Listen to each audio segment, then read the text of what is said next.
Welcome to the Chain Out podcast with your hosts, Jeremy and Daryl. Hey everyone, welcome to Chain Out, episode 37. I'm Jeremy, and with me as always is your favorite co-host, Daryl. How you doing, buddy? Am I really the favorite, Jeremy? I think so. Out of all the co-hosts I've ever had on a podcast, you are by far my favorite. Not even just a disc golf podcast, like any podcast you've ever done. All of them. Yeah, every single one. I think, wait, let me think. Yeah, I've done one though. I think that's all I've done so far. Fair. I'll take it. I'll take any win I can get. And you know what? I am feeling so good about this episode. I'm still actually feeling good about last week's episode. You are? What happened in last week's episode, Jeremy? We had only 3 of the most amazing junior disc golf players in Canada on the show. Right? That was an amazing episode. If you didn't get a chance to watch that episode, definitely go back and watch it again. It was one of the better ones. Yeah. Not going to say it was the best because I don't want to alienate anybody else, but it was definitely up there. I know there's still a few years here until Nico gets to being able to have a beverage like we do. This beverage that I'm finishing here is a mango beer, I think. A mango milkshake? No, actually it's Mandarin. Sorry, I thought I had mango. It's Mandarin. You know, nobody would know. You can just say it's mango. That's how they know I'm honest, because of things like that. There you go. Cheers. Cheers. Cheers, everybody. Welcome to episode 37. Yeah. And it was also last week, we had another big thing from that show. We had our first ever pro disc golfer start following us on Instagram. Yeah. It's pretty big news for us. Like Yeah. we've collaborated, we've tagged people, they've left messages on our posts and things like that. But this is the first PDGA pro disc golfer to actually follow the Chain Out podcast account. And we want to say a big thank you to one, Zach Melton. Zach Melton. Yeah. Zach Melton followed us after we tagged him in Brooklyn Okrafka's post. She went out and got ice cream with him and the rest of her team. And so Zach, if you're listening, anytime you want to come on the podcast, just let us know. We'll have you on. Yeah. And, that's not the only crazy thing that's happened in the last little bit. We got something crazy happening tomorrow. What else is crazy, Jeremy? Well, tomorrow we're going to be going to Rundle League. Yes, we are. It's our Edgar League, and it's going to be alternate madness.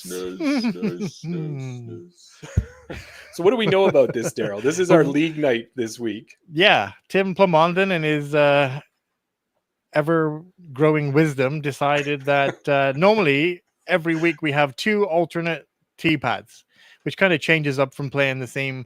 Rundle's pretty good. You can have different basket locations, but there's only 1 tee pad. Mm-hmm. So every week he kind of mixes it up, gives us 2 alternate locations to tee off from. I guess he just felt like he didn't like any of us this week, and he decided that he was going to go for an alternate tee pad on every hole. Yes. No tee pads in play. Red flags only. That's right. 18 different tee spots that he said we've seen some of them possibly or something close. Right. But a lot of them are going to be brand new to everybody.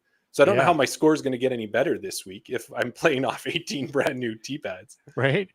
Dylan in the chat there. Hi, Dylan. Said that it's Tim's favorite day of the year. No, I didn't play in League last year. I don't know if you played in the League. No. So I don't know if this is a thing that he does every year. I'm guessing that it is. Yeah. It's all new to us. So, we'll have lots to talk about next week. But why don't we get into what we got going on this week? Why don't we just do that, Jeremy? Yeah. We're going to be giving you a recap of a tournament that went down this past weekend, the AHE fundraiser. Yeah. We've got a great interview for you tonight with an MPO from Eastern Canada, or should I be saying Central Canada? It depends on which of our listeners you talk to. But we're going to have Cam Zanini on the show. Yeah, looking forward to that. We're also going to be doing a Lost Egg preview and a Cold Garden Cup update. After that, we want to tell you a little bit about an Edga member drive that's happening on Saturday. Yeah. And as always, start thinking of a secret word. Mm-hmm. I think there's going to be lots of options tonight. I think so, yeah. If you have any questions for us, get them in the chat. And also coming up later, we have a new social media idea that we're thinking that we're excited about, and maybe you will be too.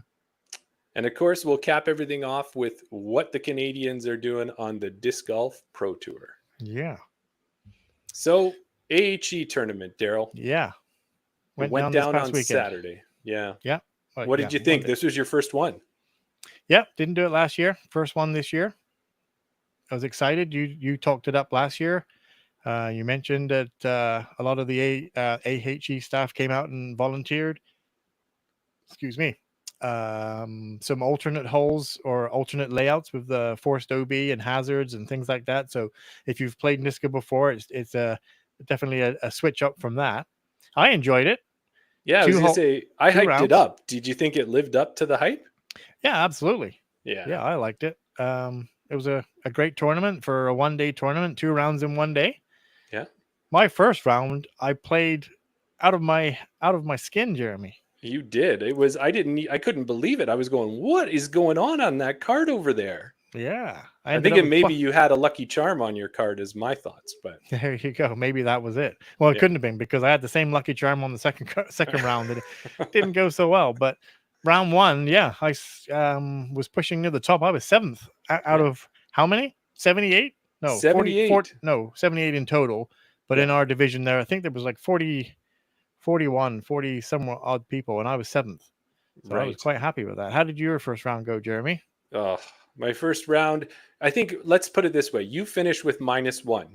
No, I also finished, or +1, sorry. Yeah. I finished with +1.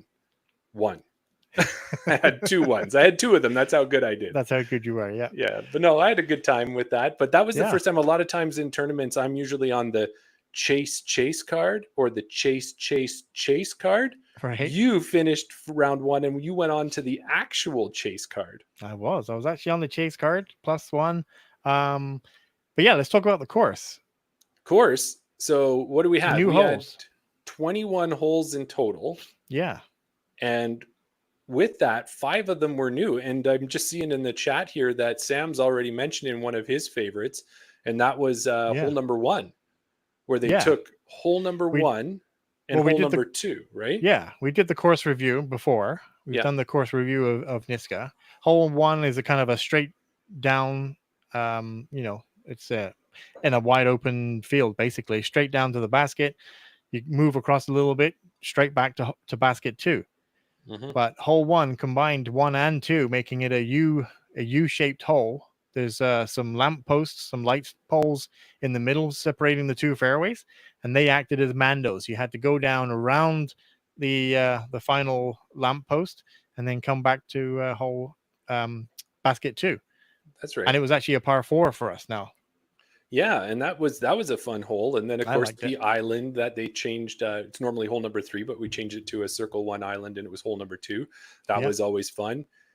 3 new holes called 5, B, C, and D. And they were all really unique ones that could easily be added to the course. In my mind, I think they were all good holes to add.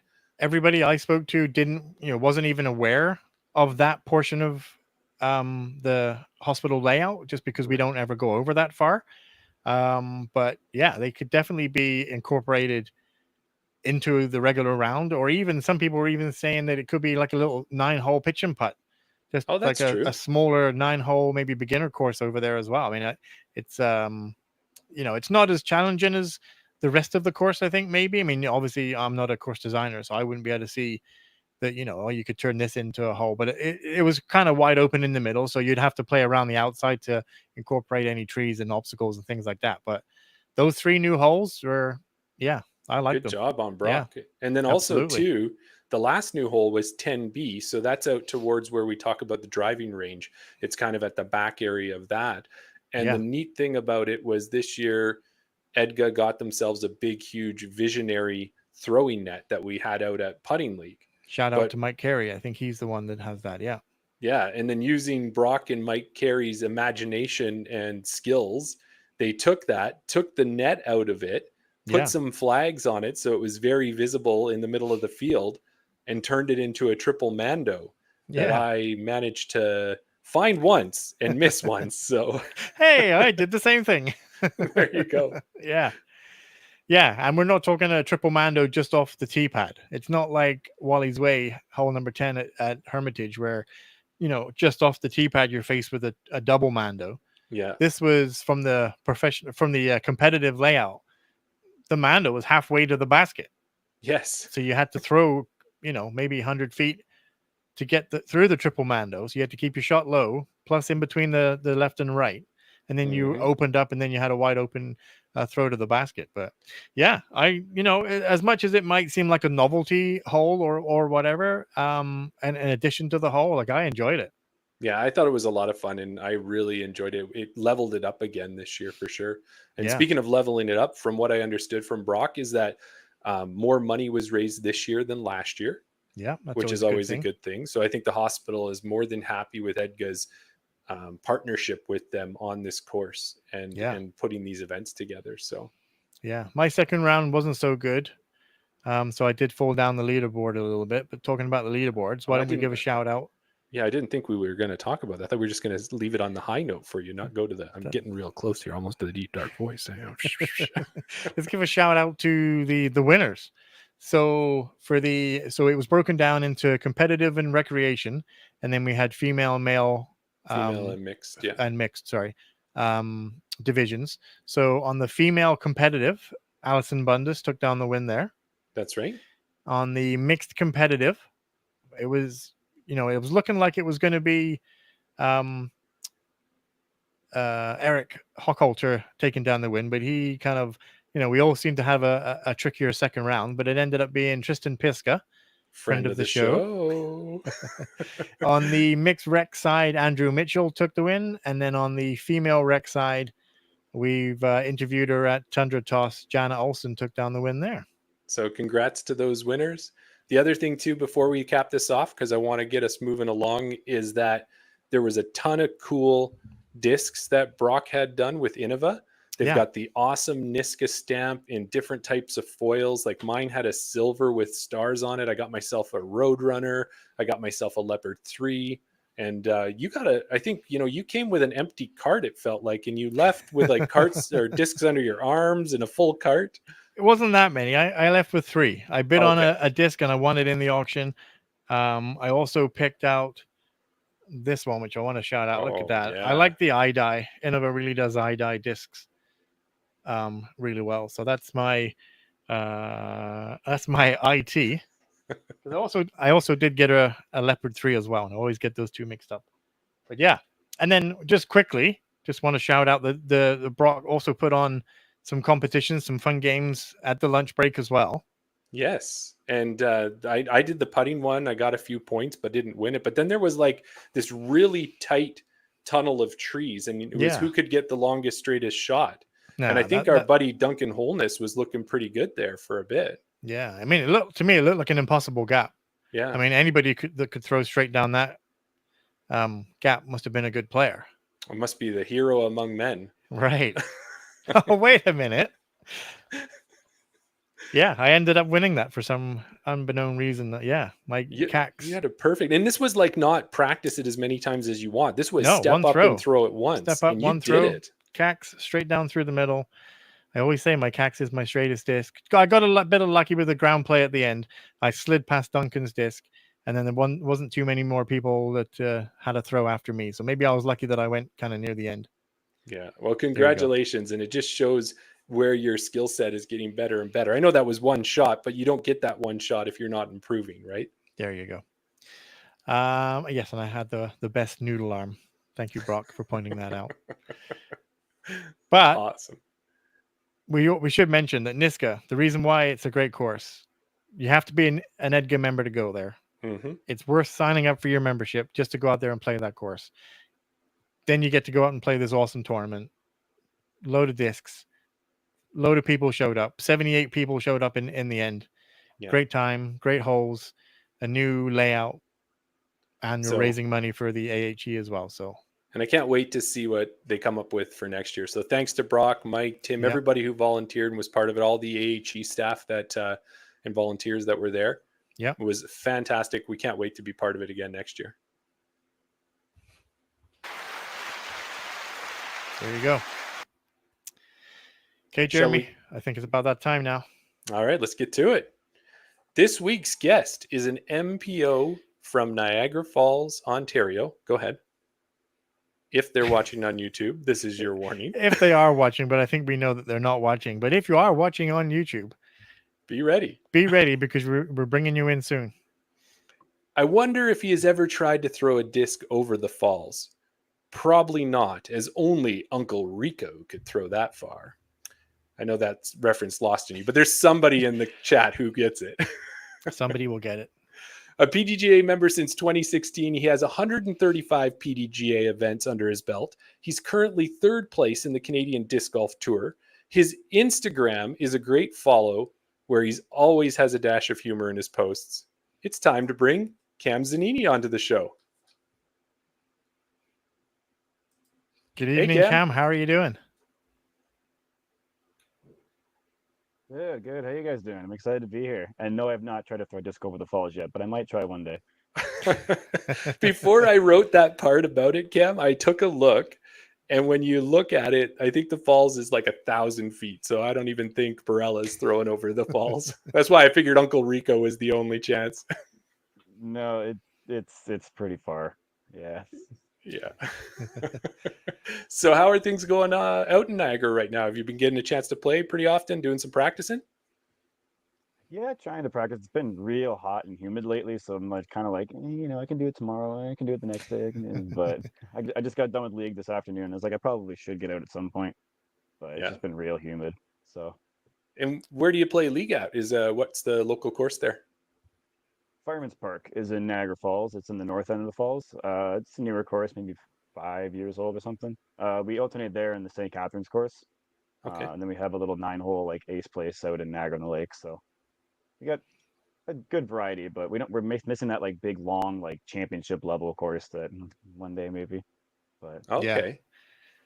Well, we know that we've talked before with Andrea Michaud. She's been on the show as well. Does a lot with Canadians Women event. And she's out in St. Catharines, and she talks about loving to play out there, and then even scooting a little further over to Hamilton and getting out to Christie Lake and some of the courses that direction as well. Yeah, there's a lot of good courses out in Hamilton, Toronto, especially Toronto. Toronto's like booming now with all the new courses going in with Kara and Jeff putting all the courses in there. So. Yeah, that's awesome to see because, with COVID, disc golf really took that boom. And, Daryl and I are part of that as well, kind of in that part of disc golf.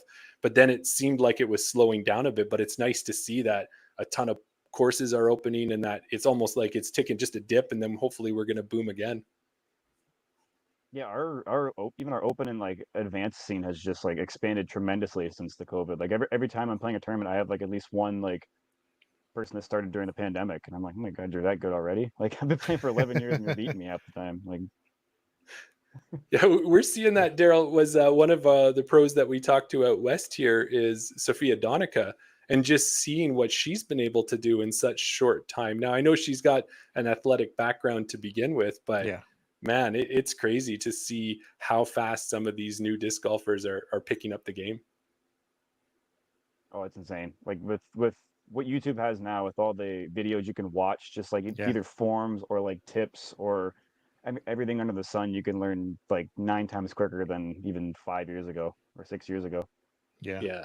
And even if it's not people getting into the open division, even if it's just, people on the course, even if the courses are filling up more now, just so many more people are getting into the sport, which is always a good thing as well. Mm-hmm. Yeah. Mm-hmm. It's good to see. And I agree with you too, is probably when you started out there was no Robbie C or Overthrow Disc Golf or anybody. There was, what's the other one there, Daryl, that you're a member of the disc golf? The Power Disc Golf Academy. With, that wasn't available. Yeah. No, you had nothing. You just had to like watch all the coverage of the pros online and be like, okay, he does that this way. I'm doing everything else wrong. Maybe I should do what he does. That was like our learning. Yeah. And I think, we've seen that. I was kind of mentioning Barella before, but I've seen him do that. Must have been exactly how he learned, because he's really good at imitating pro disc golfers and how they throw right to the point where you can identify them from him doing their same X step or whatever it would be. Yeah, he's like a sponge, man. Those younger kids, like they see something and then it's just like that. Whether it's like sports or anything they do, they just that age of like maybe 14 to 19 or even 20 or whatever, they just absorb it so much quicker than we do. Yeah. So, they're starting out, but let's get to the point about talking about you starting out. And I don't know if you've seen the podcast before, but one of the things I do is I kind of, rather than just hit you with a Cam, how did you get into disc golf? I feel a little boring. So I try to spice it up a little with a story and try to tie it to a movie, superhero, something like that. So you start thinking about how you got into disc golf, and I'm going to hit you with a story that might relate. So Okay. maybe you were known around Niagara Falls in both the modeling and the disc golf circuits for your dashing good looks and disc golf skills. You had become locally famous, and at tournaments, people would always come to see your signature move, Zanini Steel. Although you were rising to disc golf pro stardom, you had a secret. You couldn't throw left. Little does everyone know that you've been practicing more than ever, and by the end of this year, you will be hitting the Canadian Disc Golf Tour with both a left-handed throw and your new signature move, Zagnum. Now, maybe that's not quite how you got into disc golf, but why don't you tell us how it really happened? Oh, that was fantastic. Uh, my story is not quite as exciting as that, but I basically started how a lot of other people started. It's like, well, I played Ultimate for a year, and then realized that my body is not capable of playing Ultimate for more than a year. And I was playing with my buddy Jeremy Hewitt, also from the Niagara region, and we watched a lot of Brody Smith videos when he was doing his Ultimate trick shots and stuff like that. And then we saw a video of him with Avery Jenkins doing a collaboration trick shot with him in disc golf and Ultimate Frisbee, and we're like, oh, that looks pretty cool. I would want to try that one day, right? And then we went to see Jeremy's family down in Southern Florida, realized there's a disc golf course 40 minutes away. We're like, let's do it. Perfect. Bought our first starter set, played like absolute crap. It was fun. And I was hooked ever since. Yeah. Was it one of those things yeah. that when you came back to Niagara, you realized that there was a course 20 minutes, half an hour away from you, and you didn't even know it was there? Or did you have a course at that time? We came back, and then like that was kind of right as like Whiskey Run over in Port Colborne and like a little golf course.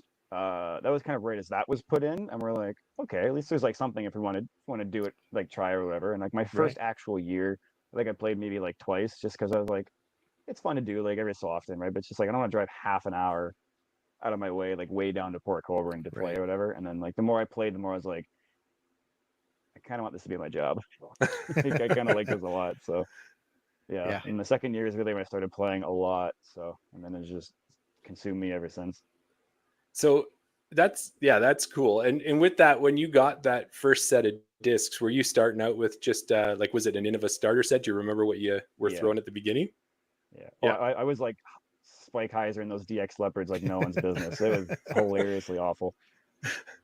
We've all been there. We've all been there. Oh yeah.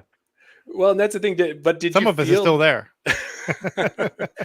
Which one are you looking at here, Daryl? Me or you, or both? There you go. Get your guesses in the comments. Yeah. Did you hold on to any of those discs for nostalgia factor to say that, like, when people earn their first dollar bill? Still. Do you? I still have the shark. Yeah. It's like because I used to hate the AVR. I don't know why. I just could never putt with the AVR, so I putt with the shark. And it was like my first birdie ever. It was like a 40-foot putt for birdie, and I was like so excited. I was like running around, like I got one. I finally got one. And then I've kept it like down over here in my disc rack ever since. So, is it at that point where you could still throw it if you wanted to, or do you think it's one where if it hit the tree the wrong way, it might fall apart on you? I don't know about fall apart, but it's so unstable now. Like I think I would have to like regularly putt it, and it would hyzer flip and just like turn over. So, maybe it's useful. Maybe I should start bagging it again. But, yeah, there you go. Well, what we want to do is we kind of, what do you want to say about this, Daryl? When I do my research, sometimes it borders on the line of stalking, is what Daryl has said sometimes, because I'm always hunting and searching and trying to find good things to talk about, sometimes asking people and different things like that. But one of the things I did was I was kind of going through your Instagram, and I had noticed that last year, and I think the year before as well, you kind of posted your top 5 rounds of the year of where you were sitting. And from that, in 2023, you had a 1044, a 1040, a 1033, a 1026, and a 1019. So pretty darn good season, if you ask me, because I don't think we've been higher than. Have we gotten to 900, Daryl, or close? Maybe. No, not even close. 850, I think, that's where we're struggling to get past. Yeah. There you go. Yeah. But this season, it's only it just means that we have more room for improvement. That's all I'm going to say. Exactly. Yeah. But I was going to say, the season's only half done, and you've already knocked some of those rounds off the top 5, because you had your Winter Thaw round 2, 1031. Foxwood Open round 2, 1036. Bronte and the Beast round 2, 1035. White Spruce Open round, 1029. Now, all of these were round 2. What is it about Cam and knocking it out of the park in round 2? Usually, like, the round 2s are like the shotgun start. So the first 9 or 10 holes of the first round, I'm still trying to like wake my body up.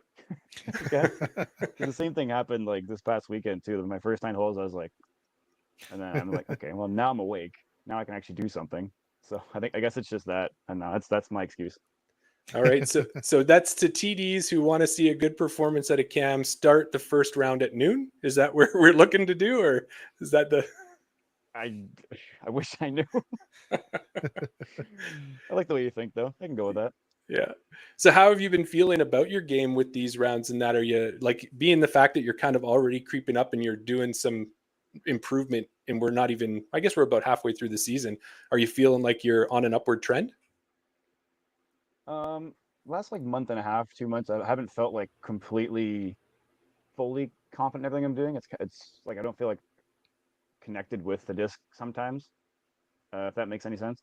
I'm trying to like work on my form a little bit, like lick my elbow up a little bit more in the pull through to make sure it's like the proper angle, and then it's kind of throwing my footing off a little bit, like maybe like that much here or there, right?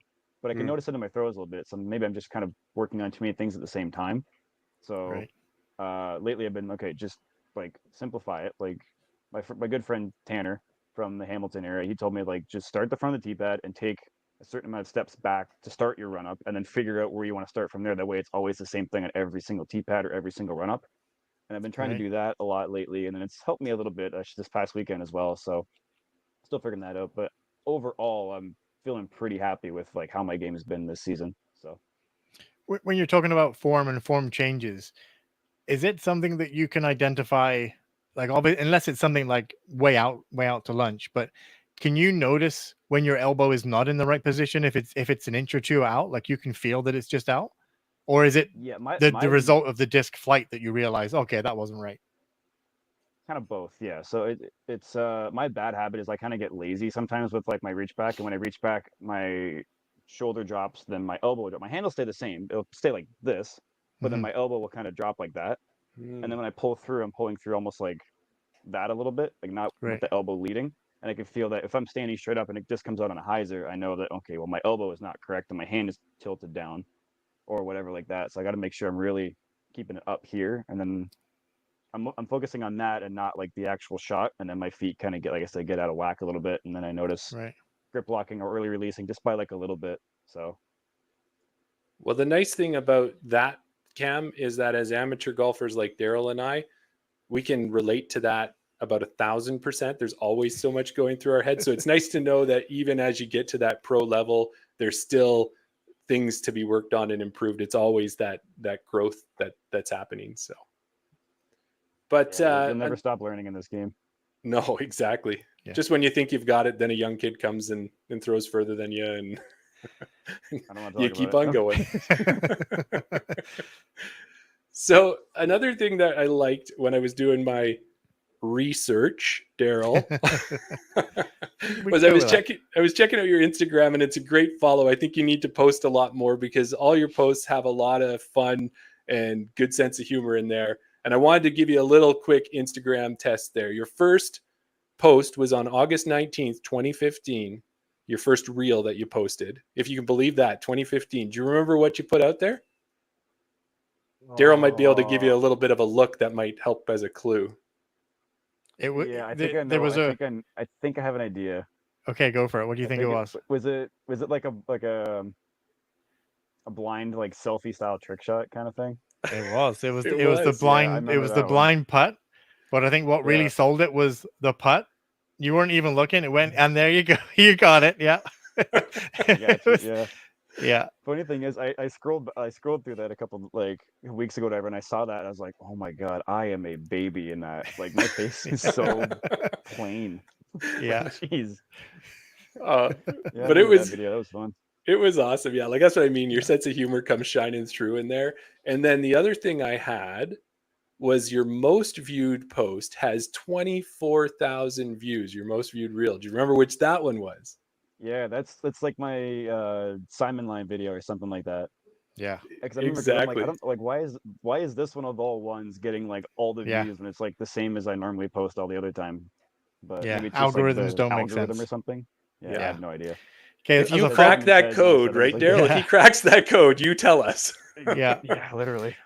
As a follow-up question, if you remember that video, you remember the shot that you were trying to throw. Do you remember the 2 discs that you threw in the 2 shots? So for those In people the that like the haven't seen it, my most viewed one. you're in the Simon lines. Yeah. I think You're throwing one was a a Toro. yeah. One was a Toro. The hyzer was a Toro. I remember that. Oh, what was I throwing? It was a putter. Oh, it's gonna bug me. It's a It's blue, right? it I think was it was a blue. it was a TSA disc. There you go. That should give it away. Oh, Praxis. There you go. Yes, the Yeah. blue Praxis. Yeah, Yeah. I missed that thing. Praxis turnover through the tight gap, or Yeah. the Simon line throwing the Toro Yeah. over the trees. Yeah. So that's a thing, definitely. Ace place, yeah. Yeah, I was gonna say you keep posting stuff like that because it's all awesome. And then even that too, it looks like you're pretty well rounded in the fact that not only are you a disc golfer, but you're a boulderer, like a rock climber, and then also a bowler as well. So do you get a lot of time to play those, or are those kind of sports that you left in the dust? Winter time, I'm in 2 different like bowling leagues, like Sunday mornings and then Thursday nights, just to kind of keep the competitive style, also getting me out of the house and like actually moving. Because wintertime I get pretty lazy, and I'm like, snow. Yeah. But so those help me get in the wintertime. Like I said, keep me active, keep me like the competitive side. It's still like a singles based, so it's similar to disc golf. And then also similar where like you're battling the invisible force, like the oil in the lane compared to the wind in like a disc golf course. So it's the same kind of mental thing. And then bouldering I did for a couple of years, again, just to kind of get me up and moving, something different to like train the different muscles and stuff. But Yeah. Would you still say that disc golf is obviously your number 1 favorite sport? yeah, Yeah. disc golf is like my main focus. And then those ones kind of keep me consistently moving and like in check with like strength or coordination or mental planning or whatever it may be. Right. Yeah, and I agree with you. I bowled growing up, and I still enjoy bowling. And like you said, it's one of those things like disc golf where you know exactly what you have to do, and can you do it again and again and again? And if you can, you're going to have success. But with bowling as well, right? If my hand's slightly off or I overturn my wrist just a little bit, it's going to end up in crazy results, just like disc golf will. Mm-hmm. The micromanaging of these 2 sports is unbelievable. Yeah. And that was it actually, Daryl. And I think you might have listened to it as well, was on Tour Life, was when Brody and Yuli, they had the professional bowler on there. Was it Belmont? Is it? I think. Yeah. Yeah. But anyways, they had him on, and it was fantastic. Like, he's an amazing interview, and it was great to hear. And he really did tie the 2 sports together a lot as well. So, all right, Cam, we're going to move along here, and we got some talk about tournaments and kind of how you're playing this year and stuff. And one of the things we wanted to ask you, anybody who's played for a while, like you've been playing since 2016, at least PDGA sanctioned, we've been testing you. I feel bad here, Dylan. I'm giving them all these testing questions, but I'm going to give you one more. Do you remember your first PDGA sanctioned event? What one you played in? That would be was that provincials, and it was at Whiskey Run? Because I think no, it wasn't. That was my first tournament, whatever. But I wasn't a PGA member. I forgot about that. But my first one would have been over in Western New York area, I think. Yeah, you're there, Lewiston. Yeah. 2016. Yeah. Singles at the Dollar Days at the Dizzler, something like that. Yeah, bing, bing, bing. I remember that one. Yep. Yeah, 100%. You placed eighth in that tournament in MA1. Justin Everett won. And as I was looking that up, I was like, Daryl, I think Dollar Days at Dizzle has cracked my top 3 favorite tournament names, because I've got 3. I have 2 other ones. One of them is the Pork Pie Classic, which is out somewhere out in BC. And then also up in Alaska, there's the Moose Pretzel. So now we've got the Dollar Days at Dizzle is going to jump in there for now. It almost feels like Snoop Dogg named that one or something.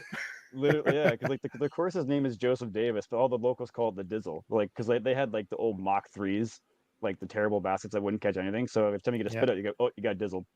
It Oh, just kind of stuck. There yeah. you There's go. always a That was good a good story tournament. behind it. Yeah. Yeah. Yeah. Nice. Well, Cam, you've played 11 tournaments so far this year. And Daryl and I, we have been paying close attention to the Canadian A tiers because they're part of the Canadian Disc Golf Tour this year with Park Pro and Matt and Andre, as well as all the B tiers. But we decided we're going to focus. We're doing fantasy shows on the A tiers and that type of thing. You got to play in the first Canadian A tier of the year, which was the Foxwood Open. You ended up coming in third. But we had a chance to speak with Thomas Gilbert and Daryl Banks, and we heard that it was an awesome battle between you and another friend of the show, Marty Hendel. So what do you remember? How was that tournament? How was it from your viewpoint? I know it didn't end the way you wanted to, but tell us a bit about it. Oh, it was a fantastic. If I've learned anything over the years, it's never turn your back on Marty. It just always comes out of nowhere all the time. But no, it was great. It was the weather was pretty good up until that like last round when it all of a sudden just decided to like monsoon on us out of nowhere, and we had like an hour and a half rain delay or something. But other than that, I mean, it was great. Like my game felt really good. I felt confident. The angle control, putting was really good. And at that going into that last day, I'm like, I could theoretically catch Thomas. If I have a really good round, Thomas has a less than stellar round, which I mean, we all kind of did that last round, but I missed 6 putts in the circle that last round from my grip issue from the rain, and I still shot whatever I shot, something like that. And I'm doing the math. I'm like, if I made all those, theoretically, it's right there. And then Marty all of a sudden is like, he just parks the last island hole from 400 feet away to beat me. I was like, you know what? Have it. Hats off to you. Yeah. Whatever. Yeah. We Good heard enough, that was an insane island hole to try and land, right? So did he It's hit it with a great drive? hole. Yeah, so it's a par 4.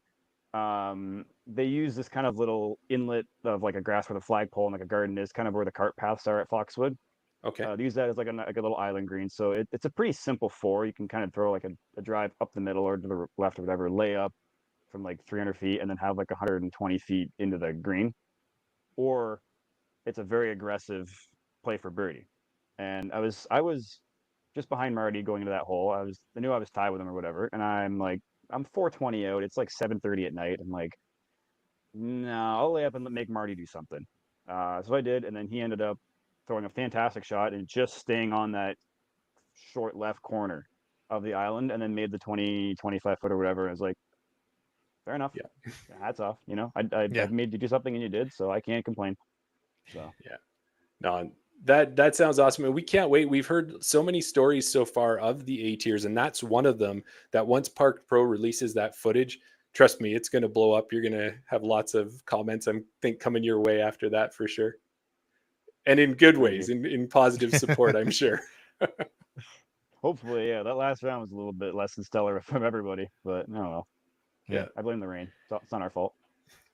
So, do you follow the Canadian Disc Golf Tour? You realize that they're giving out points for the A and the B tiers?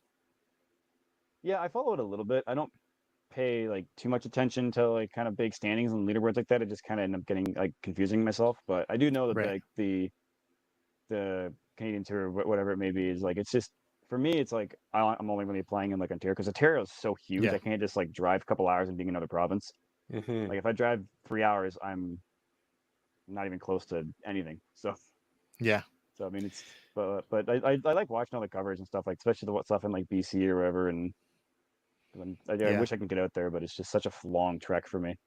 Yeah, Oh, yeah. exactly. And we looked at last year's standings as well, and I think there was only maybe 1 or 2 people that played in more than 3 tournaments, I think. So yeah, trying to taking it seriously and trying to follow it and get as many tournaments under your belt and work up those standings can be pretty tough. Yeah. Yeah. Well, we did do our research though, or should I say Jeremy did his research. So currently you're third. You're third in the standings with 290 points. Yeah. Casey Hannemeyer's first right now with 330. Thomas Gilbert's in second with 315. And Noah Higgins is 1 point behind you in fourth. And Marty Hendel rounds out the top 5. Wow. So you're in good Okay. company. I didn't even know that. Yeah. Well, that's what we hope with some of this. Is part of our goal with the podcast is to bring as much more attention to Canadian players, Canadian disc golf stores, tournaments, anything like that. So for us, when we saw that, we're like, Cam, you're rocking it right now. You may not know it, but you're third place, and then you've got a B tier coming up, and then you got some A tiers coming up. So there's lots of opportunity for you to start building up some more points on here. And being up in the company of Casey, Thomas, Noah. Noah's a big guy out here for us. And then he's and Marty good. Hendel, we Yeah. already know. Like, man, you're up there with the elite of the Canadian MPO field. Good job, buddy. Thank you. I didn't even know that. Oh. Yeah. There we get. You've got the hand clap, Daryl, but you got the pat yourself on the back one or something? No. There we go. No, I don't have that, but I'll give you a round of applause. Yeah. So now that you know that, is that going to be something that you might want to keep an eye on, see how many more A and B tiers you can get in, or you'll just kind of keep proceeding as normal? I'm probably just gonna keep going as normal. It's like that sounds to me like the same thing as like score checking in like during tournaments. It's like I don't really ever do that until it's like the last couple holes of like a round or the tournament where I'm like, okay, just where am I, right? What do I got to do, or what do I not have to do? Mm-hmm. So I feel like the more I look at everything outside of what I'm doing at that moment, kind of just like doesn't let me focus properly on what I'm doing. Yeah. It works for some people. Some people are like, okay, I'm here, I got to do this, and this, and it helps them plan and figure what they got to do is fair enough. But Yeah. for me, it's like if I just keep playing and like playing like it's fun, like I'm like engaging in the card, I'm engaging, doing whatever. Like I'm not worrying about my score. I'm not even counting what I'm doing. I'm just kind of like doing what I normally do, like playing for fun, and it seems to work better for me. So yeah, I'm with you. One of the recent tournaments we did, Jeremy wasn't able to participate, but he was watching me scoring, and I guess at one point I was third in my division, and he was like, "Oh yeah, you've got this. Just keep just keep it. Get a couple pars to finish it out, and you got it locked in." I don't check scores. I think I just play the way that I'm going to play. Doesn't matter, because then I think you get in your own head, like you said. If you think, "Oh, I just need to get a par, I'm going to lay up on this one," then you lay up, but then you miss the putt, so then you've got a bogey. Whether if you went for it, you could have maybe got it, or whatever the situation is, right? yeah. So yeah, Yep. I'm not a score watcher. I don't even like to check scores at halfway during league night. Like I don't want to know until I get to the end. I'm just playing disc golf. I'm playing for fun. The score is whatever it'll be. Doesn't make any difference. But I'm glad to see that you kind of feel the same way. Mm-hmm. Yeah. To a certain degree. Well, sometimes it might be easy. You don't have to watch scores. Maybe like the B tier win you just had at Guelph Royale when you're in first place there and you're battling against Martin Hendel yet again. And then also Jake Voskamp. How did that tournament go? Was it a pretty good battle? How did you feel going through that one? Yeah, so after the first round, or sorry, the first 9 holes, I should say, I think I was like 1 or 2 under, kind of, still sleeping. I was like, okay, like I'm not checking the scores. I just know that I'm not really that much under par. I'm like, okay, like let's do something here. Let's start get like more than 1 or 2 birdies in a row here, because like EC is a good course. It's not a hard course, but still it demands you to be, like precise, right? As does every course. But I'm like, okay, the back 9 is gettable. There's a couple shorter par 4s that are eagleable. Like hole 15 averaged under a 3 as a par 4 for open, like just under a 3. So it's like they're gettable, right? Okay, back 9's a good place to start. Let's get going. And then I somehow scrounged a 9 under, 999 or something rated round. I'm like, okay, I'm good. Check the scores. I was like, oh, Jake shot 6 better. I was like, okay, course record. Good, like good for him. He practices a lot. He works a lot, and good to see him put it all together. And then round 2, I guess I was awake. Yeah, as always. Yeah. Yeah, and then I think I was playing with Andrew Leyland, who used to live in BC. I'm not sure if you know Andrew. Like he was more the island, but okay. I guess he checked halfway through the round, and he's like, oh, because I was 9 through 9, and he didn't even know because like I wasn't working for it. I was just like, putting along, doing whatever, like putting it to 20, making a step putt or whatever. But he's like, I didn't even know you were perfect. Like it was so chill. Right. And then I ended up throwing in on the 1 par 4 for eagle. And the next hole, that other hole, the easy one, I made like a 70-foot uphill putt for eagle, and I just grabbed my mini. I was like, I'm just laughing. I'm like, what is happening? one of those rounds like you dream about. You're like, oh, I gotta do this. I'm 10 down through 10. Yeah, out of the way, Macbeth. But Yeah.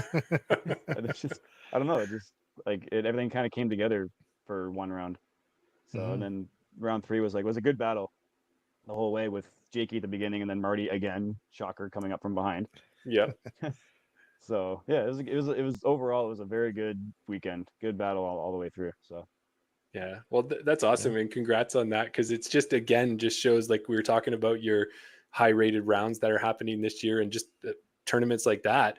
You'll get to that point where you're not going to be surprised about those. You're just going to be like, hey, why am I not getting these Eagles? I get them all the time. This is my game, right? At least that's what we hope. Yeah. Open's a strange vision in that point where it's like you're expected to get birdies, but you don't expect to always get them. It's a strange like kind of conundrum where like I know I should be getting them, but I'm still like happy that I'm getting them. I'm not like, okay, done my job. I'm like, yes, got a birdie, let's go. Yeah. So it's weird. It's very weird. But. Yeah. And that's it. And we've had one of our local players, Gabe Piska, he plays at the MPO level, and he was saying to us was think about that. But from our level, it was pars, right? To say, okay, you want to shoot a 2 down, 16 pars and 2 birdies. Where are you going to get those 2 birdies? And you can get those pars. And I could see maybe that same approach with you to say, I'm going to shoot X amount down. Where am I going to get my birdies? And if I par the rest, all is good. That type of approach. Yeah, it's a similar mindset. Yeah, it's like because even when I tell beginners if they're playing like a par 3 course, like okay, you're new to the sport, make every hole a par 5 for you, right? That way it's like, oh, I got a 5, and then next it's like, oh, I got a 4 on this one. So it's like you see your progress and be like, oh, I got another bogey or I got a double bogey again, right? It's like it feels better even though it's the same score, and then it kind of gets your mindset being like, oh, I am doing a little bit better, or I'm kind of okay. I'm having an off round, but I'm still shooting the same as I was like 2 weeks ago. So it's like it's just all about perspective, right? Yeah. That's a great way to put it. Hey, Daryl? Yeah, no, exactly. I totally agree. Yeah. And then you've got a few more tournaments coming up. You got 3 more A tiers. You got a B tier in your schedule. The next one is the Eastern Canadian Amateur National. So we're going to be getting ready to do our fantasy episode for that in a couple weeks. How are you feeling about this one? Maybe the couple of us here are trying to figure out who's going to get to pick Cam first. Is that where we're looking? I hope so. I hope I can deliver when someone picks me. I got a couple weeks for that, so I'm gonna kind of just train in the field or whatever to again figure out the timing, and then that property is fantastic. The 2 courses on that property are amazing, and they suit Marty's game really well. So I guess I have to play really well because he usually always seems to just run away with that one. But we'll track him down this time. Yeah. Yeah. So that's what they're. Or go ahead, Daryl. I was just going to say we got some insider knowledge. We just need to know if he's working on his form. Check his elbow. If his elbow's up, then he's a lock in for number 1 pick. Yeah, that's right. Yeah. I wish it was that easy. And you are right too. We did look at that, and last year Marty blew that course up. It looked like it was a crazy score. So hopefully you can give him a run for his money. You know, we love Marty too. So if he's listening here, but we want to give Cam some love because you're on the show as well. So.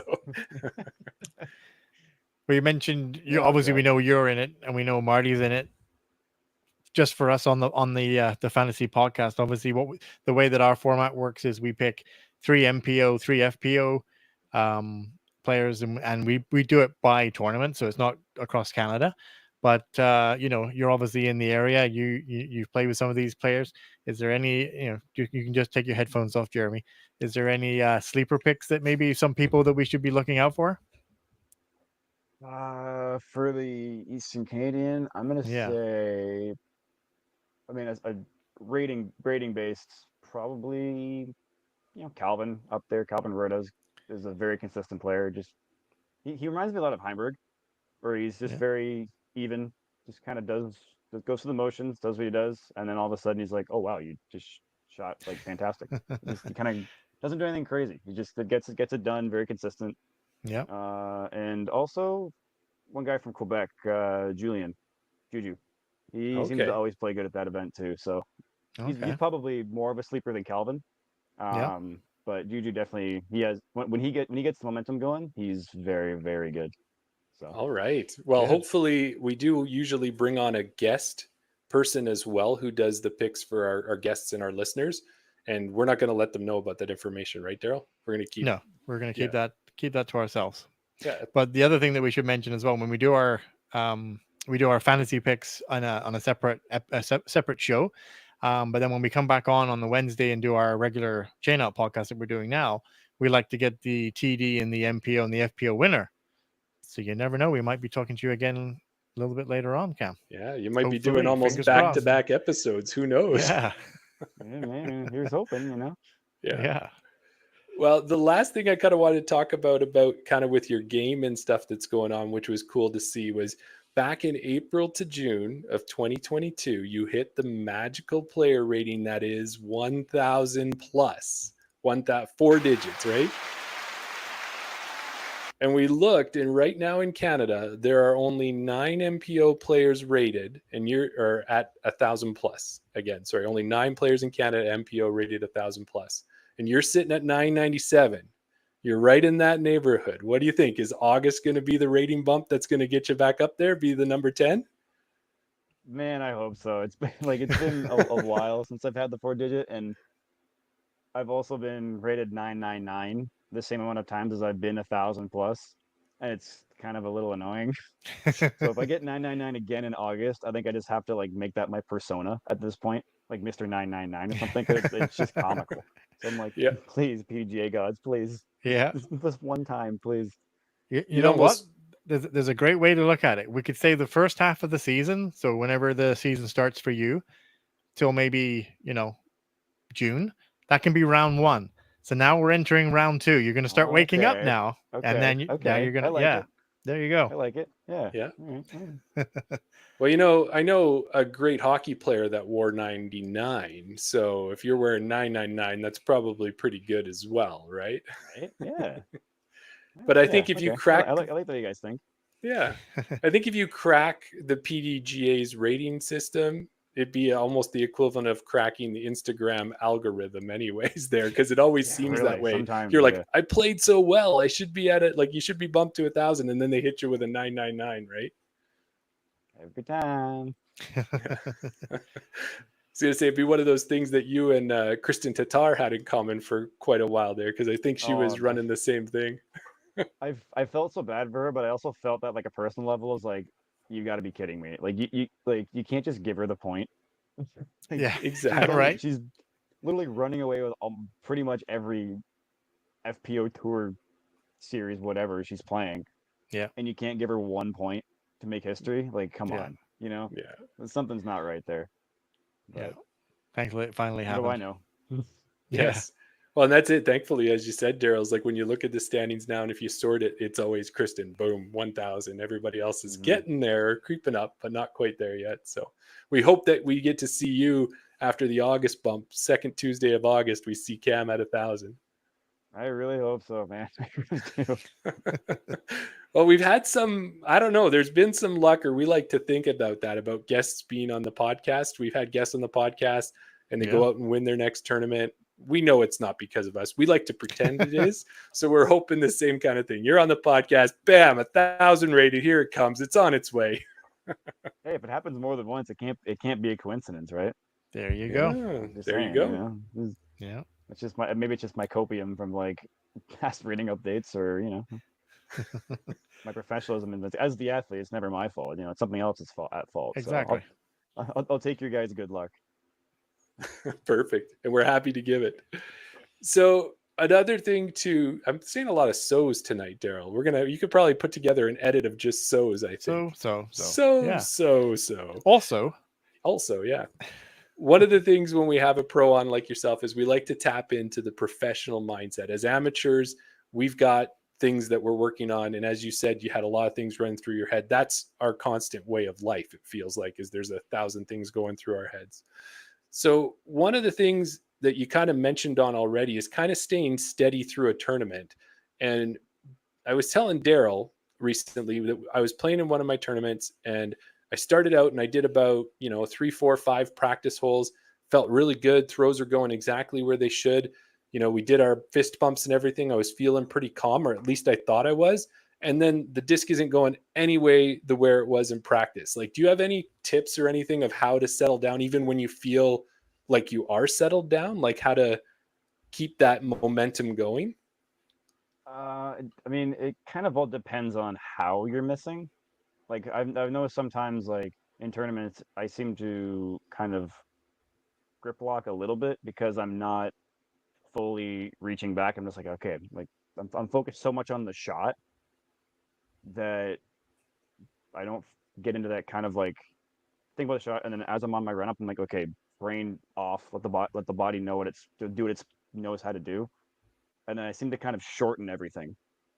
Whereas after if I tell myself, okay, do what you know how to do, you know the shot, you've practiced the shot, you've thrown the shot how many hundreds of times, just literally just do it, right? And then I tell myself, make sure you reach back, make sure you do this, and then once I'm on the tee pad ready to throw, all those at least attempt to go away, and then just kind of let your body do what you've trained it to do for however many times you've done it.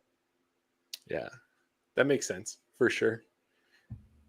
And then, Or I mean, yeah, keep going. I want everything you've got. but it's just like I said, like well, it all depends, right? Like if you feel like you're anxious playing tournaments, you got to kind of figure out why you're anxious. Like, are you anxious to do well, or are you anxious that you're playing a big tournament, or are you anxious to throw in front of the rest of your group and like you don't want to be like the one guy left behind or something like that, right? So it's kind of figure out what's making you kind of like a little bit like on edge or uneasy or like unconfident on the tee, and then kind of boil it down to that, and then figure out how you can fix it from a athlete or a professional or whatever point of view you're doing. Mm-hmm. Yeah, no, that's a good point. I think too, maybe is it something to be said as we're having this conversation is coming to my mind is that maybe the first goal of hole one, and we've seen this with some of the A tiers that have happened, and when we've been talking to pros who played in them, is the hole one will be like a disaster. It's a hard hole sometimes, and then it ends up being doubles and triple bogeys in that. I'm wondering if maybe approaching and saying, come out of hole number one with a par or something like that, or come out with just something that you can shoot and then start to play the rest of the tournament, maybe rather than trying to just rip as hard as you can off that first throw and have it go, on a 45 to the left. Yeah. The whole one jitters are a real thing. Depending on anything, even league. Sometimes I'm like, why am I nervous? It's like league, you know. But it's you got to kind of think of that hole as like just any other hole. Like it's tough because like you're starting the round, like your round mood or your round vibe kind of goes off of like what happens in this hole Yeah. sometimes. Yeah. Or if you look at it, just like let the hole happen, and whatever happens, like okay, well I got that hole out of the way, right? Now I have 17 more to make it up. Or if I start with a birdie, I'm like, perfect, good start. Let's kind of keep it going as long as possible, right? So it's Yeah. a lot of different things you can do. It all depends on like what the hole is as well. Like if you're playing hole one at like Fountain Hills, 390 feet over the pond, it's like just get it over the pond, like just keep it dry. But that's what a lot of the big pro names do. They just blast it long. It's like I'm done, I'm good, hole's done.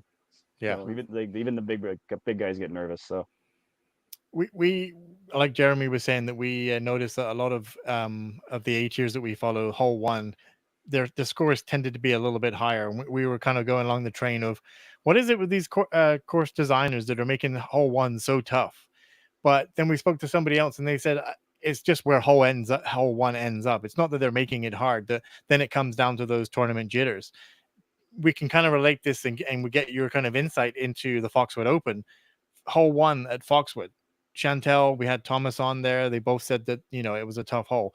Do you agree that hole one there was a tough hole, or do you think it was just the fact that it was nerves that maybe getting into play? a little bit of both. I think like the Daryl's gold tee that he designed is it's on the cart path of the original like golf hole. Yeah, The regular disc golf tee pad is kind of up more to the left on the left side, so you can really swing a righty backhand kind of out in the open. But where Daryl put the gold tee, it's underneath a couple pine trees, and it forces you to do a righty backhand like flex turnover at right. all the OB and the rough. And usually there's a lot of wind coming in. That's why we usually call it Fox Wind Open because it's always windy there. So that shot alone is nervy. Like throwing a flex shot at the OB, making it pan all the way to the middle of the fairway with the wind, and then you got hole one. Daryl or Adam just announced you. You got their other cards watching behind you. You're like, oh my god, there's so much going on. So that Right. that probably is what plays into it because once you're in the fairway, it's a pretty simple four to get. It's just like Mhm. getting off of that tee without any horrific endings. Yeah, So I think that's more what happened at Foxwood. I think that like it's a very good hole. What he designs a very good hole. you're right. Um, I think just for that one, that's kind of more what happened. But yeah, other ones, it could just probably just nerves. I think at that point. yeah. And another question that I had, maybe you can't answer this, but whenever you if you have a bad hole, let's say you bogey, you double bogey. You know, I'm saying you can't relate to this because you shoot so many birdies and eagles all the time.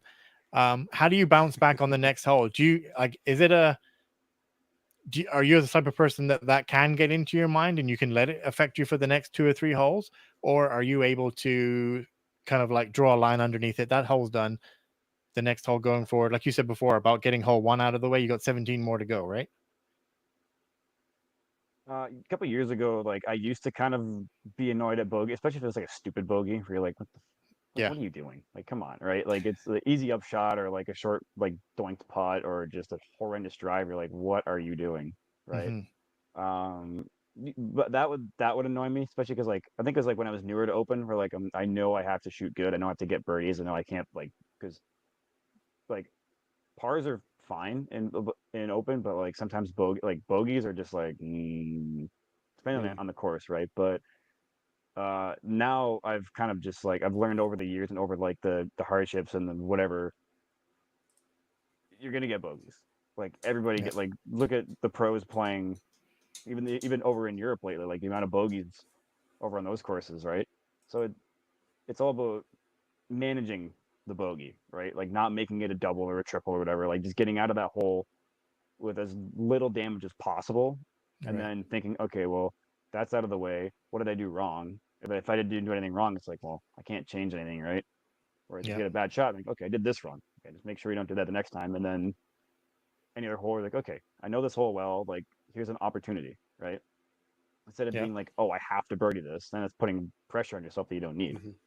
Whereas if you say, okay, this hole's a good opportunity for a birdie, right? Let's see, do the best we can, and then that kind of gives you that like more like softer, like positive mindset instead of like forcing. It's like I got to get a birdie, I got to get a birdie, or it's right. Yeah. So that's I guess that's helped me is seeing it Right. that way. Where it's like okay, this hole I can get a birdie on, this one I could get a birdie on, but like focus on this one first. Yeah. So I think that's a good way of thinking for me and you, Jeremy, because we play a league on Thursday nights, and there's a certain section of the course that's called Birdie Alley. We always look at it, and there's maybe 3 or 4 holes that we think, okay, we need to get birdies on these because these are the birdie opportunities. And when we don't get a birdie on those, maybe we miss the upshot, maybe we miss the putt or whatever. It feels like those are birdies missed. Now I'm already behind the 8 ball. Like I'm those are ones that I've got to get. If I don't get those, I'm gonna have a bad round. So, maybe looking at it that some not necessarily the ones that we're gonna get, not the ones that we expect to get birdies on, but they're birdie opportunities. And as long as we keep it clean and just get pars on the rest, then it won't be so much of a bad round after all, Jeremy. Yeah, it's good advice for sure. Yeah. And Cam, I'll hit you oops. with a quick one to wrap this section up, and that is, which card do you prefer? Do you want the super serious card where everyone's just focused on their game and just playing their game, or do you want the one that's a little lighthearted and has some fun? And this is in your tournaments when you're playing at that high level. Which do you prefer to? Which card do you want to be on? I would very much rather prefer the fun card because I like to have fun, and if the whole card is having fun, then like the vibes are much better, and it's not as like stressful and serious. For like, oh my god, I'm gonna miss this putt. They're all gonna be like, right. But I can remember back to the Eastern Canadian National last year. I had an amazing card of two of the guys I know from Ontario, and then Julian, who I mentioned earlier. We had the most fun I've ever had with a tournament card, and all of us shot above our rating. So Oh, Wow. it's the vibe of the card definitely is very important. At least for me, it's very important. Some people like the serious. People like, okay, I'm here to do business, and then that's it. Not me. I can't do that. I need to have fun. Yeah. So definitely the fun card for and do sure. you remember anything specific about that card that made it the fun card? That one in particular?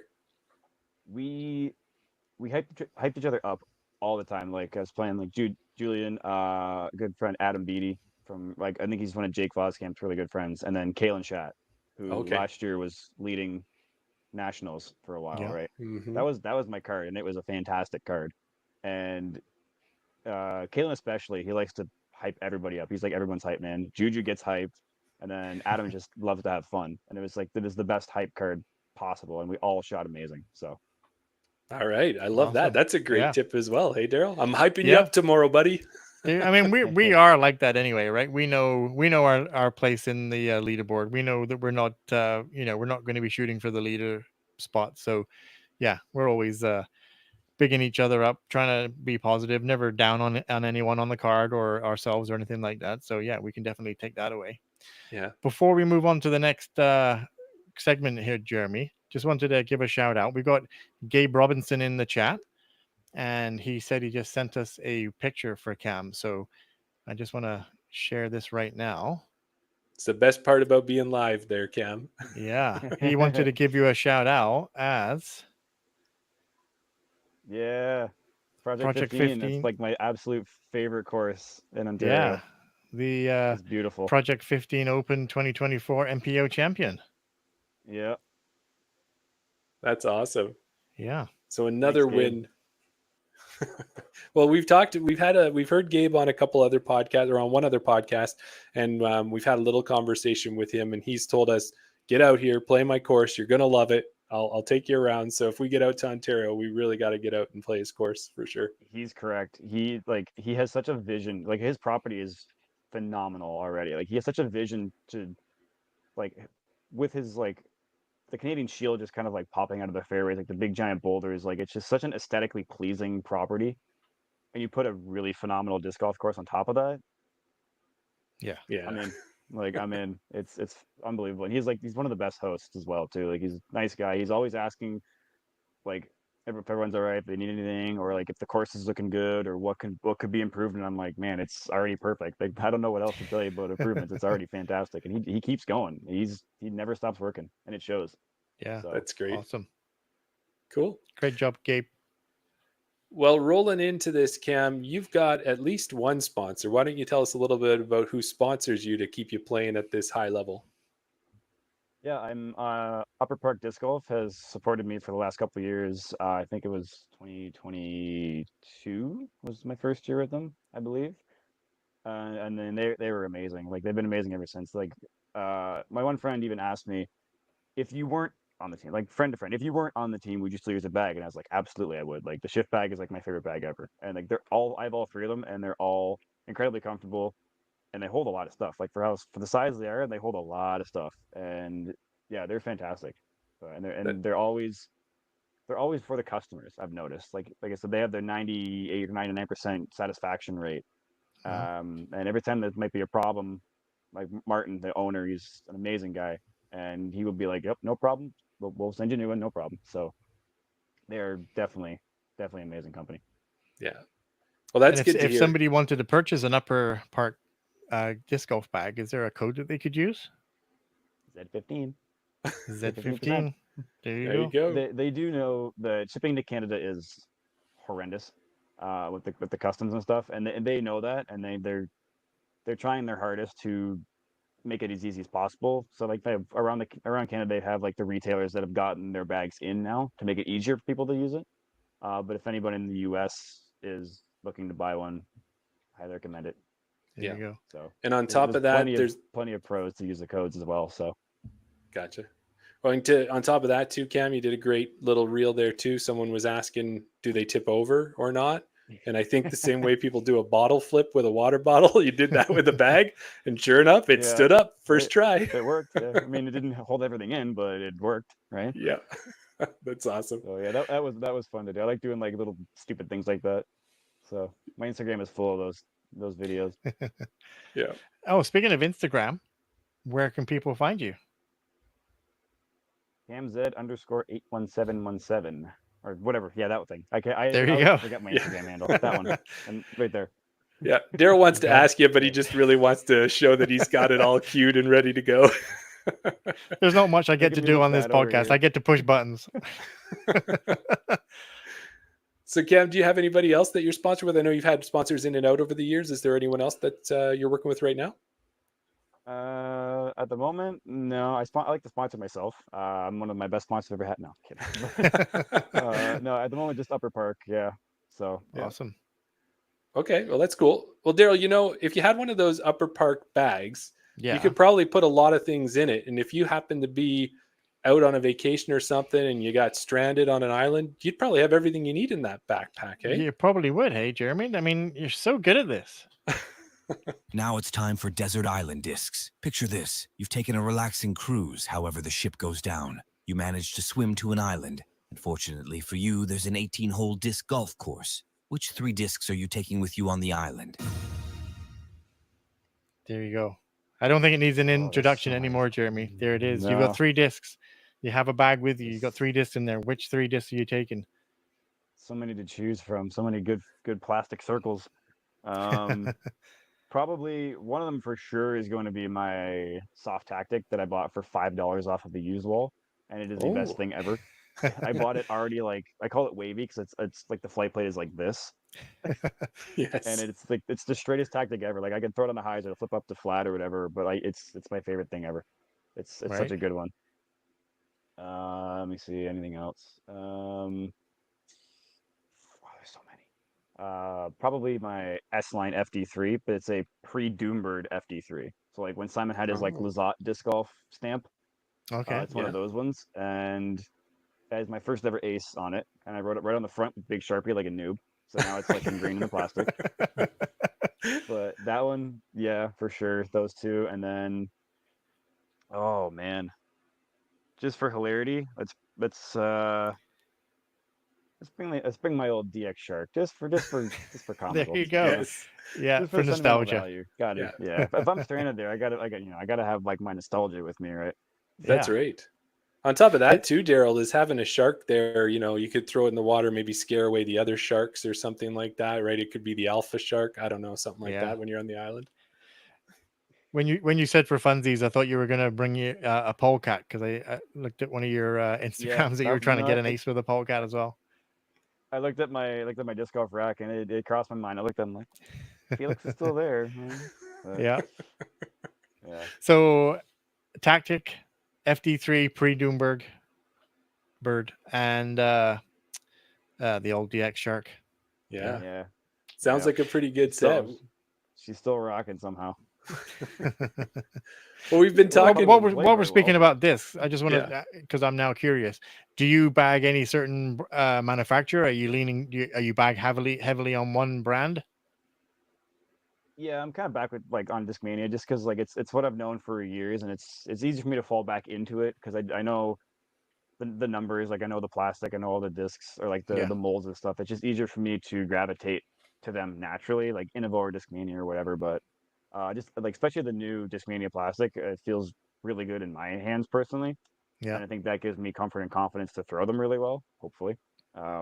So that's just kind of what I've gravitated to lately. But I have 2 MVP discs in there, the Glitch and the Paradox, just for, I mean, they are useful, obviously. Yeah. And then, yeah, it's mainly Discmania, a couple of Innova here and there, but. Yeah. Yeah, as I say, that's the one thing as Daryl is playing more and we're playing more, we do find that like you kind of get to one, a disc manufacturer, everybody makes a 5.5 - 1.1, but then all of a sudden, a hex feels better in your hands, or somebody prefers a buzz, and it all comes down to that at that point is, well, how does it throw for you? Because someone can tell you how great that disc is, but it doesn't necessarily mean it's going to come out of your hand in the same way. Exactly. It's like you just said with the buzz, like everyone loves the buzz. Like I've thrown a buzz. I do have a couple of, like I have a proto and then the 4 claw or whatever still in my rack. Like they fly fantastic, but my hand prefers like an MD or an MD3 just because I don't know why, but like I'm not like, and I'm not saying the buzz is terrible. Buzz is a fantastic disc, but just doesn't feel right in my hand compared to the Discmania lineup or whatever. So Yeah. Oh, that's cool. And if everybody preference. liked the same disc, then there wouldn't be all these different manufacturers, and then Exactly. we wouldn't always have to be checking our bank account to make sure we have enough. Do you buy a lot of discs? do you change your bag, or like when you're at that pro level? Like I think but yeah. Okay, I'm glad that you. That was the answer I was looking for. I'm really good at rationalizing myself not to, or it's like, okay, I want all these, but do I really need them? Because I have like I built my own little disc golf rack here beside me in my room, and it's got 3 levels. I have like my drivers and then mids and then putters or whatever, and it's full. Like it's full like this 3 different racks, right? And I'm like, do I really need more? Right. I'm Yeah. going to throw 80% of these anyways. They're just backups of backups at this point. Yeah. See, that's the Yeah, part I come was on. missing, Jeremy. Was the want versus need? Want versus the need. Yeah. I want all Yeah. these discs. I just don't get to that part where do I really need these discs? Well, I think it Yeah. gets to a point, and I don't want to say this because I know if my wife happens to be listening, she's going to hold me to it. But I was going to say it might get to that point where it's, okay, Jeremy, if you want to buy another disc, one disc in, one disc out, and you're going to have to, and if it came down to that, I think you'd probably think twice about some of the discs that are in your hand. You're like, what am I taking out of the collection that I've got? Crap. At the beginning, it might be easy, but later on, you're like, no, I don't need that. Exactly. Yeah. You start stashing all the good ones. You're like, I don't want to ruin this one, but it's so pretty. I have to have it.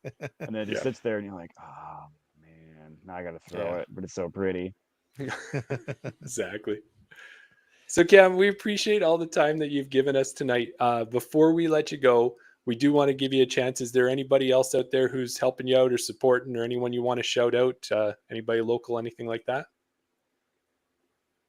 No, just like my local disc golf club, the Greater Niagara Disc Golf Association. They look at me like, I mean, I feel like I'm just like a regular everyday like local pro player or whatever, right? But they look at me, it's like they have a bounty on my head at league now, where it's like if anyone beats my score, they get an extra $10. I'm like, man, am I really like that guy?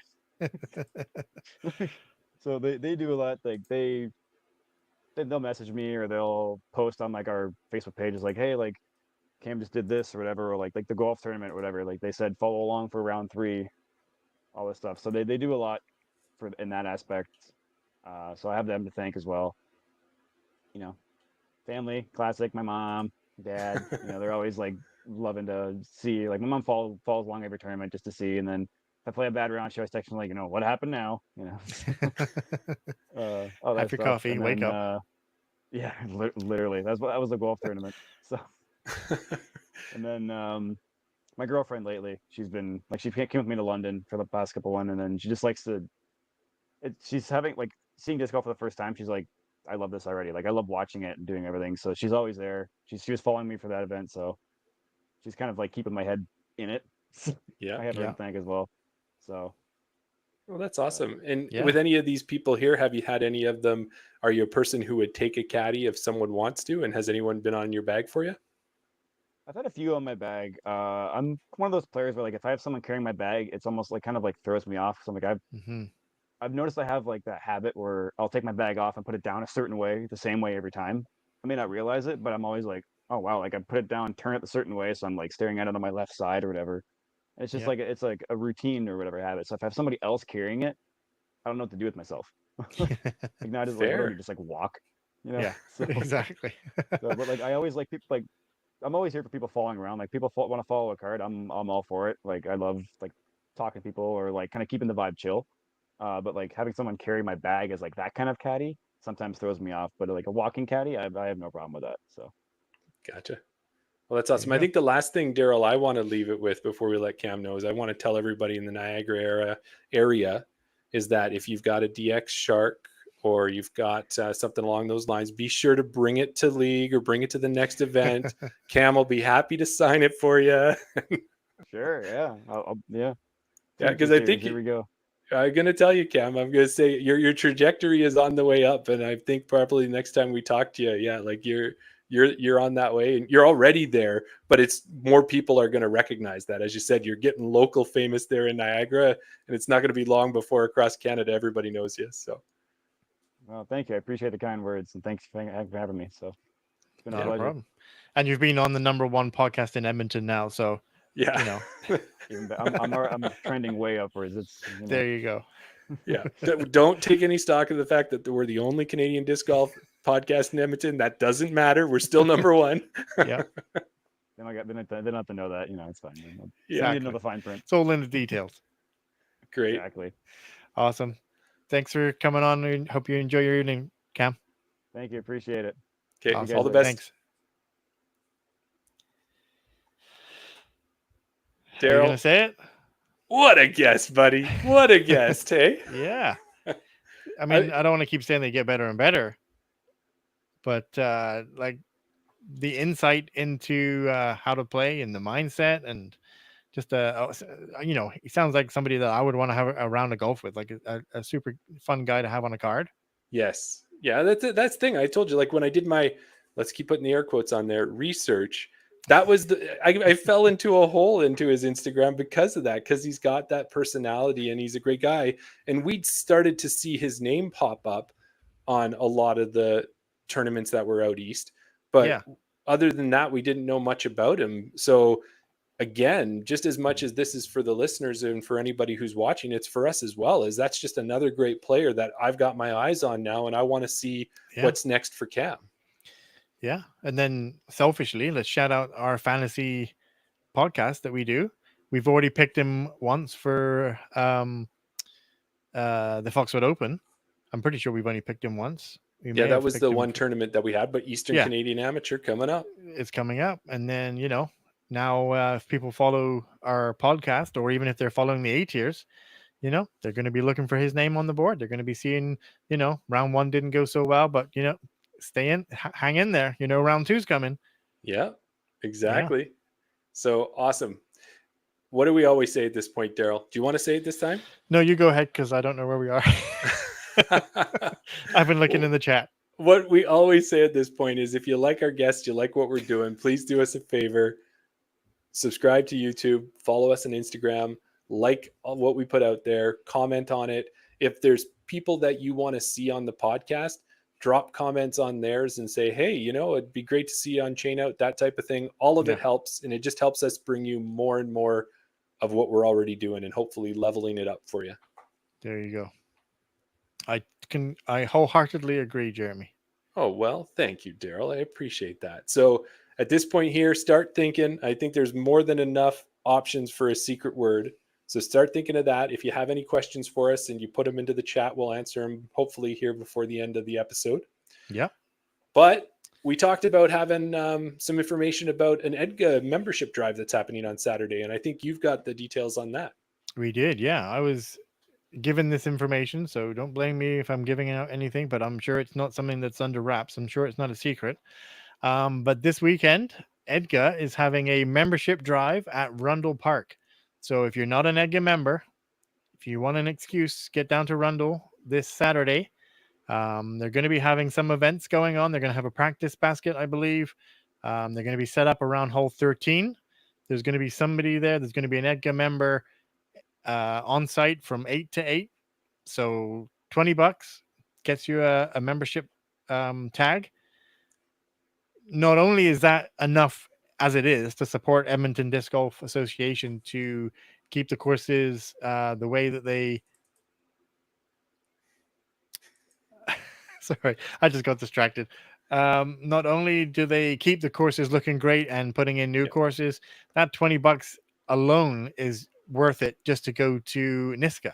And we already mentioned Niska, what a great course. You have to be an EDGA member to go there. So this Saturday, Rundle Park, if you're not a member, if you know people that aren't a member or not members, take them along, go down there this weekend, hole 13. There might even be some prizes too, I think. They're going to have some prizes.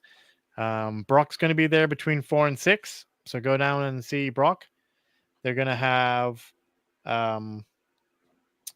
some prizes. I think they're going to have, let me just check my notes. Stop smiling, because now I'm trying to read the chat and talk at the same time. And you know me, I find talking hard enough as it is. Well, I'll throw it there too. When we talked to Tim Plamondon before, last year at for EDGA, we had 400 members, and the goal this year is to hit 500. And I don't know the exact number we're at right now, but this drive will hopefully help us get to that 500 mark. And that was just the help goal to grow the club. Yeah, like you said, that was the goal this year, to get to 500. They are going to have the practice basket set up. They're going to probably have a longest putt style competition. Maybe there'll be a disc to win for that. And then also there's going to be a disc to win for all new members as well. And like I said, there's going to be somebody on site from 8 a.m. to 8 p.m. Go and see Brock. His shift is between 4 and 6. And the other thing too, I just thought of that we didn't put in the notes, is being an EDGA member also gives you a discount when you go to the tap room at Sea Change Brewery as well. Absolutely. Yeah. Yeah. So that's another thing there. And I don't know, Sam, I don't know that you can go and buy a better tag if you're at $4.99. I think you just have to maybe play with Daryl and I tomorrow and trade up when you beat us. Exactly. So, but I like your way of thinking, though. $20, just buy yourself a new tag. A lot easier than winning one. Yeah. So another thing that we want to talk about that we kind of briefed on earlier in one of our episodes was that there's a Cold Garden Cup tour that's happening in Alberta, and it's a number of different tournaments, and you get points for playing in them. And Jordan Alway's been putting it on.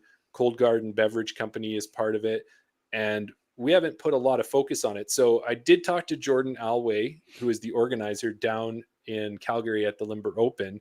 And what he's going to start doing is he's going to give us some updates for future ones, but he's quite caught up right now getting ready for the Lost Egg tournament taking place down in Drumheller, Wayne, Alberta. So yeah, that is part of the event, but yeah, no, I was just going to say he's a busy guy. Yeah, definitely busy. And he's got that B tier going on. It's a B tier that's played in the Hoodoos, and it's on tonals as well. And it's what I hear is a great course, a great tournament, and a difficult one as well. So for the next 3 days over the weekend, he's going to be doing that. Yeah. But what I did do is I went to Disc Golf Scene. Mm-hmm. And if you want to go through this with me here, it looks like we've got a bit of where the standings are for the Cold Garden Cup right now. So on the MPO side, we've got Noah Higgins. Yeah. He's got a nice lead right now with 113 points, and he's played 5 events. Yeah. Behind him, we got Casey Hannemeyer in second, and he's got 86 points through 3 events. And then Coda Postma, who I got to see down at the Limber Open, he's in third with 68 points over 3 events. Now, Noah and Coda are both playing at the Lost Egg this weekend, so that's probably going to mix things up on the leaderboard there. Yeah. So when you said, do I want to go along? Do I want to walk through it with you? You meant you're just going to say it all? No, I was going to throw you this half. It's your turn. Oh, okay. I'm with you, Mr. Giddy. Yeah. Then on the FPO side, there's a little bit more of a tighter race on that side. Jody Rooney is in the lead right now. She has 27 points after 2 events. Mm-hmm. Edmonton's own Terry Hong is in second with 27 points after playing 3 events. And then Bailey Wilson, who we know is also is in third, and she has 24 points after 3 events. So the FPO side is very tight. Yeah. And Terry is playing the Lost Egg. That's right. So she could maybe Heiser bomb her way to first place after this weekend, depending on how she performs. Yeah. And we've heard it from several people that Lost Egg is a tournament that should be on your bucket list. Even if you just play it once, it's a tournament, it's an atmosphere. It's nothing like anything else that you've played before, right? Yeah. And of course there's always, and maybe that's for another one, I don't remember if we said it before, but there's a haunted saloon there, and Jeremy has a story about that in Wayne, Alberta as well. That would be a haunted saloon beginning with H. With H, brought to you by the letter H. All right, let's swing over to the GGPT Disc Golf Pro Tour and what the pros are doing. Hit us with the first one, Daryl. So, friend of the show, Tommy G, he placed 66th at the European Disc Golf Festival in Estonia. Did you see that event, Jeremy? Did you watch the coverage? I didn't get to watch the whole thing, but I saw a bunch of Instagram clips and Facebook posts and stuff. That was it, right? It was viral. It was all hole 18 and hole 1 in the stadium. It was amazing. Doing disc golf, right? Like the whole atmosphere, like, the walkout with the big, like 12 to 16 foot high boards as they walk out. It's just like an NBA tournament sort of thing. Really good event over there. It was like those athletes the disc golf pros were treated like athletes, right? Like treated like rock stars almost. Yeah. Daryl, looking at that, it was awesome seeing them come out, having their picture beside it announced beside their name above and stuff. And I saw Albert Tam come out, was one of the videos I saw, and he came out and he like hushed the crowd, and then he just started clapping and got everybody to clap to a beat. And then he kind of walked off from that. So it just really looked like not only was the crowd having a good time, but the players were having fun. And it was, that would be definitely a bucket list place to go now. And I've heard people say that if you want to go next year for Worlds, because Worlds is going to be there next year. Oh, so okay. If you're planning on a disc golf trip abroad, maybe go next year, because that's going to be the place to be. If that's what they're doing for this event, Imagine what they're going to do for Worlds next year. Well, just to say to that too, Daryl, is so how do I do that when you've got your partner who maybe doesn't play disc golf to say, okay, let's start thinking we could go to Mexico, maybe we could go to Hawaii. I've got a great idea. Let's go to Estonia. There. Was it Andrea that we had on the podcast? Like, she was getting married and she was trying to think of a honeymoon destination, and I think she said she was going to go to Sweden. Yeah, exactly. Next up for Thomas, he's going to be at the LWS Open at Idlewild. Yeah. Max Rajitnik, he was 19th at the European Disc Golf Festival, and that earned him 602 US buckaroos. This tied him with Alden Harris. You do this to me all the time. It tied him with Alden Harris, Calvin Heimberg, and James Proctor, not with Fritjof Fagergren, which is what we're laughing about. Yeah. And next up for Max is the Järva Open in Sweden. The Järva Open. So, Sophia Donica, she placed 14th at the European Disco Festival, earning her 423 of those sweet US dollars. Next on her schedule is Falcon's Flight at the end of August, but we think that she's probably going to be dropping in a few events closer, in between that event into the schedule. And then for Chantal Badinsky, she has been taking a break, but I'm sure she's been practicing and lining up. So I bet you she's going to come out on fire. But finally, Ledgestone Open is coming. It's starting up this weekend, and she's going to be there. And the kind of interesting thing is there are no other Canadians in either the FPO or the MPO because a lot of them are still over in Sweden. So that's what Chantal's doing. Yeah. Awesome. And now I've got a special announcement, Daryl. Go for it. And this is to hopefully help you out here. Yeah. Chain Out Podcast, Daryl and Jeremy, we love supporting our Canadians. We want to let you know that. At this time, we're not monetized as a podcast. We're not sponsored. Well, we have the BR sponsorship that allows us to give things away, but we're not getting any money that way. Yep. So all of our purchases are coming out of our pockets, and we want to let you know we're happy to do it. But Daryl has been a bit of a supporting machine lately. So Daryl, why don't you just kind of show us a little bit of what you've been doing? So we always like to say we put our money where our mouths are, and we would like to support Canadian disc golf, and we like to help out any way we can. Excuse me. Even before we did the Chain Out podcast, Thomas Gilbert is one of my favorite players. So I did end up buying a TG Mana Thought Space disc to support him there. And then I can't remember which order it was, but I think we went down to Lethbridge. We did the spring runoff. Yeah. Unfortunate events happened to Noah Higgins. He did have some fundraiser discs down there. So I ended up buying a Noah Higgins disc to support him. And I even got it signed by the man himself. So I like to support Canadian disc golf. And then, of course, Chantal Badinsky. Who could forget about Chantal Badinsky getting promoted to the Prodigy Elite team, I think is the name of the top team there.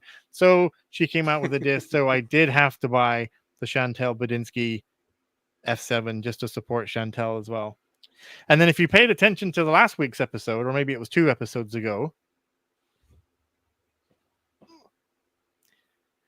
Sophia Donica getting promoted to team champion on Innova had her sweet team champion disc J with her nice cool stamp on it. So I had to get one of those as well to support Sophia. But wait, and then of there's course, more.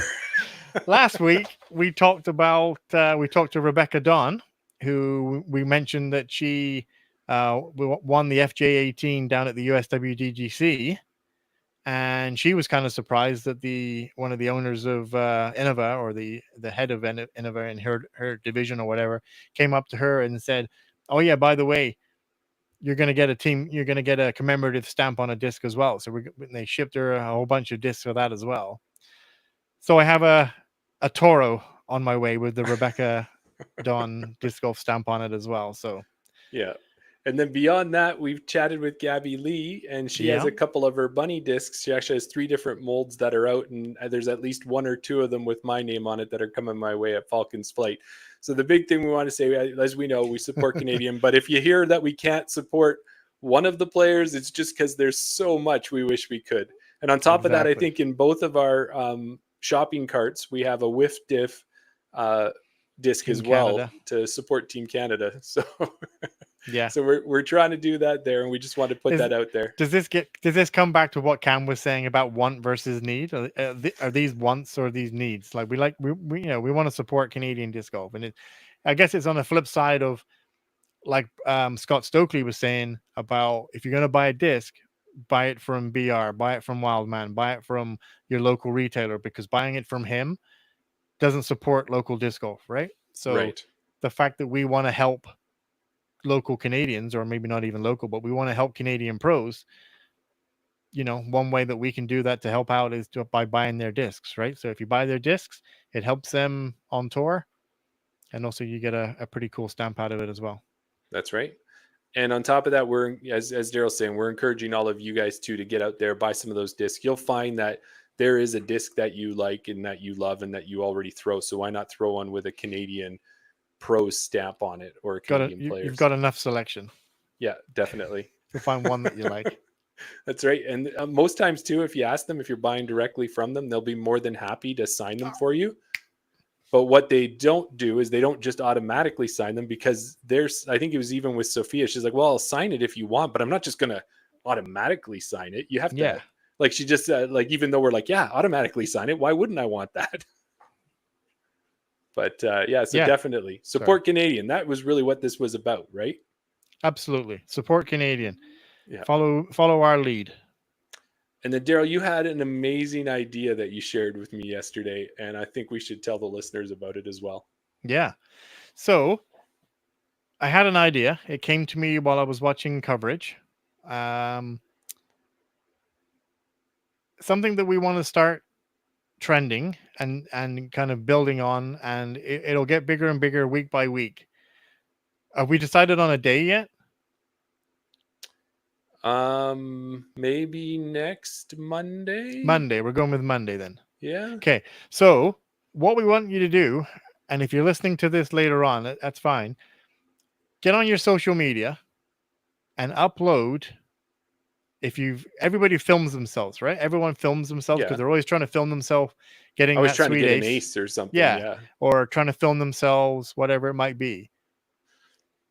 If you film yourself and you get a chain out, if it's a horrible putt that should have been in, it could have bounced around the rim. Didn't go in. Yeah. Or sorry, a great putt that didn't go in. If it bounces around the rim and falls out, if it goes straight through the chains and falls out, if it chained out, upload it to social media and tag us. And we're going to upload them on Monday, or upload them whenever you want. Tag us. We're going to put the collection together. We'll put them out on Mondays, because what we want to say is that you want to get all your bad putts out on a Monday, because Mondays be like bad putts, right? Yeah. Mondays be like bad. Chain outs? I don't know. So upload your bad putts, get your phones out, start recording yourself at Rundle League, any league you're at, any tournaments you're at, any practice rounds. Set up your camera, put it in your bag. Most bags nowadays have a nice little pocket on the side. You can set up your camera, film yourself. Don't intentionally chain out, but over the course of the more times you record, the more chances you're going to get a chance you're going to chain out. Upload it. Don't forget to tag us at @chainout_podcast on Instagram. Sorry. At _chainout podcast on Instagram. Yep. And if you upload it to TikTok, Twitter, YouTube, or anywhere else, all other social media is Chain Out Podcast. Tag us. We'll put a collection together every Monday. We'll upload the best, or as many as we get. And then the other thing about it, Daryl, is that we've been holding on to one of those Redhead Woodworking from Kevin Topping, one of those wooden minis that has the Chain Out logo on it.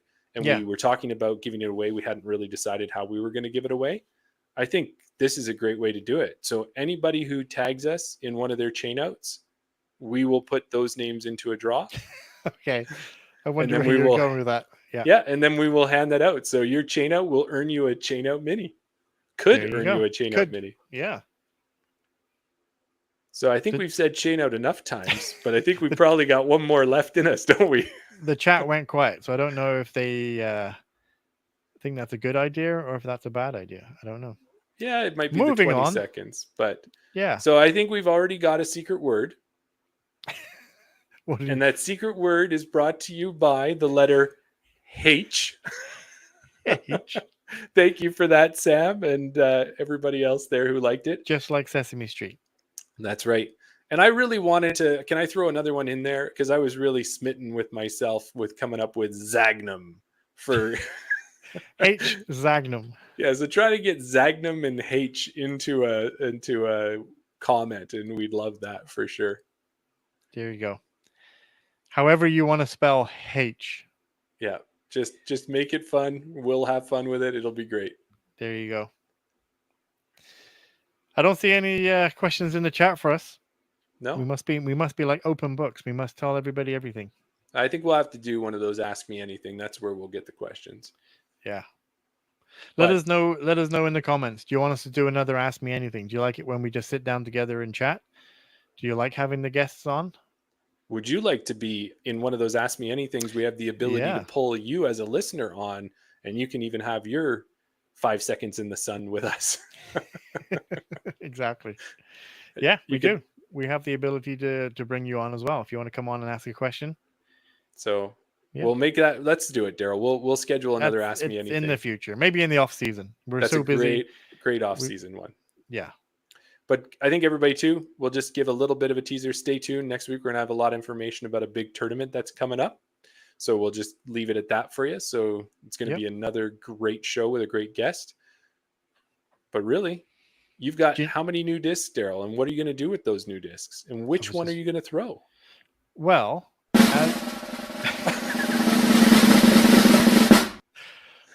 sorry, I may have pushed the wrong button. I think you need a gong now at this point in the show. So, for people that don't know, I'm starting to switch my bag out to Innova. Well, I haven't started. I've pretty much got a whole Innova bag. Yeah, pretty much. I have a complete Innova bag now because I like their plastic. I like the way it feels. I like the way it flies. The flight numbers work good for me. They kind of fit every slot that I needed. I don't have to go through 4 or 5 different manufacturers to get to fill the slots. So yeah, out of the discs that I've got, I think obviously I like the Sophia J. Oh, have you thrown the J yet? Just in practice, just on the field, but I haven't thrown it actually for a shot that I would want to play. But one of the most recent discs that I did get that was pretty, I'm going to keep coming back to it. The IT, because it's new. I still haven't quite learned how to throw it yet, but I reckon 7.6 minus 2.1. Okay. I reckon if I throw this on hole 2 at in Rundle, the original position, probably not an alternate madness.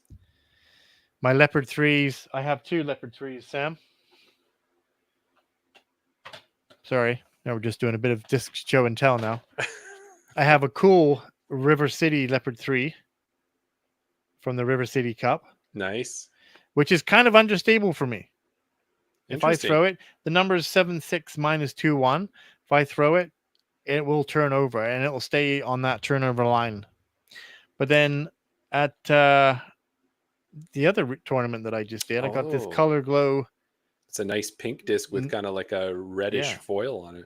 Yeah, with the Niska logo on that one as well. So those are definitely going in my bag.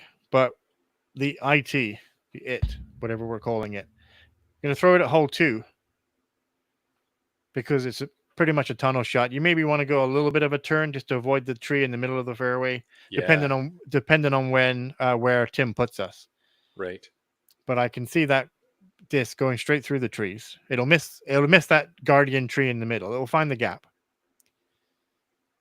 It'll just miss the low ceiling. Yeah. It's a perfect aim. It'll just fade out perfectly into the chains. It'll come smashing into those chains, but it won't hit dead center. No. It's going to go off just to the right. Oh, the awful right-hand side of a basket. Awful right-hand side. And you know what's going to happen? I don't know. What's going to happen? There's only one thing that it's going to do. I think it might make a video for Monday. I could upload it on Monday because there's only one thing that's going to do. And that's... It's going to... Chain out! Thanks, everybody. See you guys. Appreciate you. Love you.